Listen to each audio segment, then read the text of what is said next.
BSF एक ऐसी योजना पर काम कर रही है जिसके बाद नदियों और घने जंगलों से होकर आने वाली घुसपैठ पर करीब करीब लगाम लगने की बात कही जा रही है। हालांकि अब तक इसको लेकर सिर्फ विचार चल रहा था। आखिर क्या है बीएसएफ का प्लान, आपको एक रिपोर्ट में दिखाएंगे।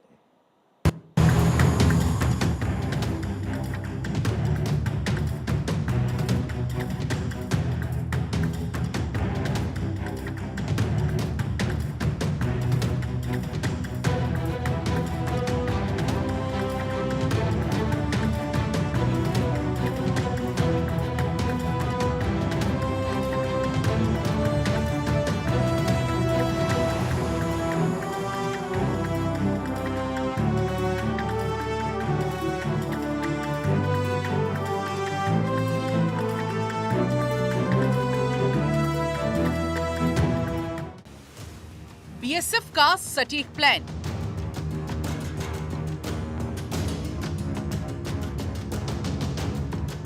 घुसपैठ पर लगेगी लगाम।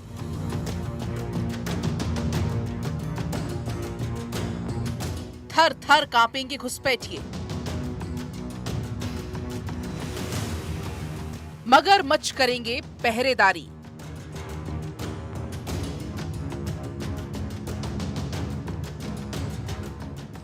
सांप रोकेंगे रास्ता।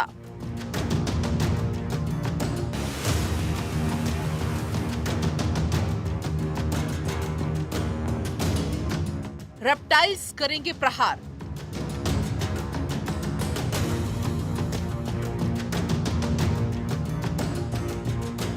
नदियों, झीलों, जंगलों में होगी तैनाती।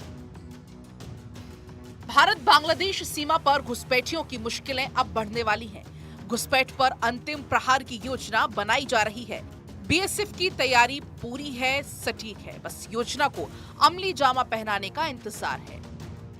अगर इस योजना पर अंतिम फैसला ले लिया जाता है तो घुसपैठियों के लिए भारत में एंट्री करीब करीब नामुमकिन हो जाएगी।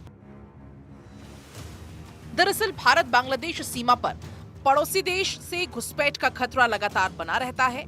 साथ ही मानव तस्करी, नशीले पदार्थों की तस्करी, जाली भारतीय मुद्रा नोटों और हथियार, गोला बारूद की तस्करी जैसे अलग अलग सीमा पार अपराध भी होते रहते हैं। और यही वजह है कि बीएसएफ कुछ एक ऐसी योजना पर विचार कर रही है ताकि इन पर लगाम लगाई जा सके।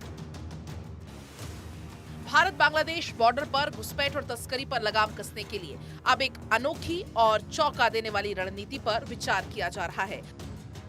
अब सीमावर्ती इलाकों में पारंपरिक बाढ़ और टेक्नोलॉजी के अलावा प्रकृति का खतरनाक हथियार इस्तेमाल करने की तैयारी चल रही है। खबर है कि सीमा सुरक्षा बल यानी कि बीएसएफ ने अपनी फील्ड यूनिट्स को निर्देश दिए हैं कि वो नदी और दलदली इलाकों में सांप, मगरमच्छ जैसे रेप्टाइल्स के इस्तेमाल की संभावनाओं पर भी अध्ययन करें।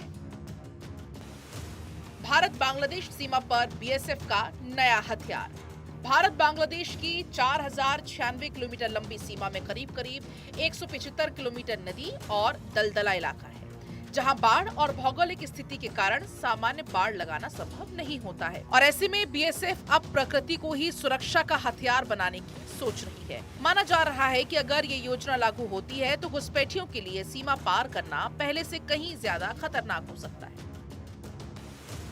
खबर के मुताबिक केंद्रीय गृह मंत्री अमित शाह के निर्देश के बाद ये विचार सामने आया है। 26 मार्च को बीएसएफ मुख्यालय से भेजे गए एक आंतरिक संदेश में कहा गया कि जिन नदी वाले इलाकों में बाढ़ लगाना संभव नहीं है, वहां प्राकृतिक अवरोध के तौर पर सांप, मगरमच्छ जैसे जीवों का उपयोग किया जा सकता है। हालांकि फिलहाल ये योजना केवल चर्चा और व्यवहार्यता जांच के स्तर पर है। इसको लागू करने का फिलहाल कोई अंतिम फैसला अभी नहीं हुआ है। इसी साल फरवरी में दिल्ली के बीएसएफ मुख्यालय में हुई बैठक के बाद ये कम्युनिकेशन जारी किया गया। संदेश में सीमा चौकियों को डार्क जोन यानी कि जहां पर मोबाइल नेटवर्क्स नहीं है, उन रूप में चिन्हित करने और वहां पर रहने वाले गांव वालों के खिलाफ दर्ज मामलों की रिपोर्ट मांगी गई है। हालांकि अभी एक रिपोर्ट के मुताबिक बीएसएफ के एक अधिकारी ने स्पष्ट ये किया है कि अभी ये सिर्फ चर्चा का विषय है। अभी तक सांप, मगरमच्छ तैनात करने का कोई आदेश नहीं दिया गया है, सिर्फ संभावना तलाशने को कहा गया है, जिसमें अभी कई चुनौतियां हैं। रेप्टाइल्स को कहां से लाया जाएगा, उनका रखरखाव कैसे होगा और नदी के किनारे रहने वाले स्थानीय लोगों पर इसका क्या असर पड़ेगा, इस पर अभी विचार किया जा रहा है। वहीं अगर ये योजना लागू हुई तो घुसपैठिए और तस्करों के लिए भारत में घुसने का ख्याल आते ही कांप उठना तय है। नदी के पानी में मगरमच्छ और घने जंगलों में जहरीले सांप हैं और ये सोचकर ही कोई भी गैर कानूनी तरीके से सीमा पार करने से पहले 100 बार सोचेगा। विशेषज्ञों का मानना है कि नदी वाले इलाकों में जहां फेंसिंग नहीं लग पाती है, वहां प्राकृतिक बाधाएं काफी प्रभावी साबित हो सकती हैं। लेकिन साथ ही ये भी चिंता जताई जा रही है कि बाढ़ के समय ये रेप्टाइल्स दोनों तरफ के गांव के लिए भी काफी खतरा बन सकते हैं। संसदीय स्थायी समिति की 17 मार्च की रिपोर्ट के अनुसार बांग्लादेश सीमा की कुल 4096.7 किलोमीटर में से सिर्फ 2954.56 किलोमीटर ही फेंसिंग हो पाई है। कठिन भौगोलिक स्थितियां, नदियां, पहाड़ और स्थानीय विरोध के कारण फेंसिंग का कार्य धीमा चल रहा है।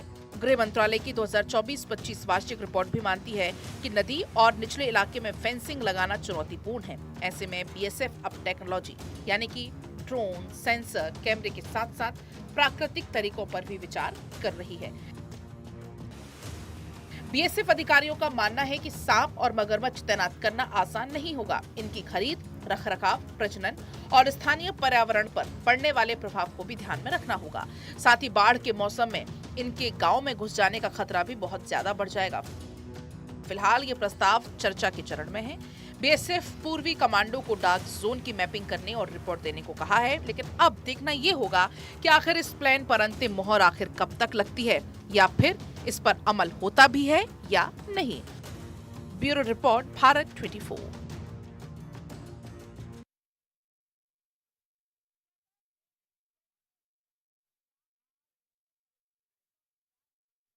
का दिन साबित होगा जो जियो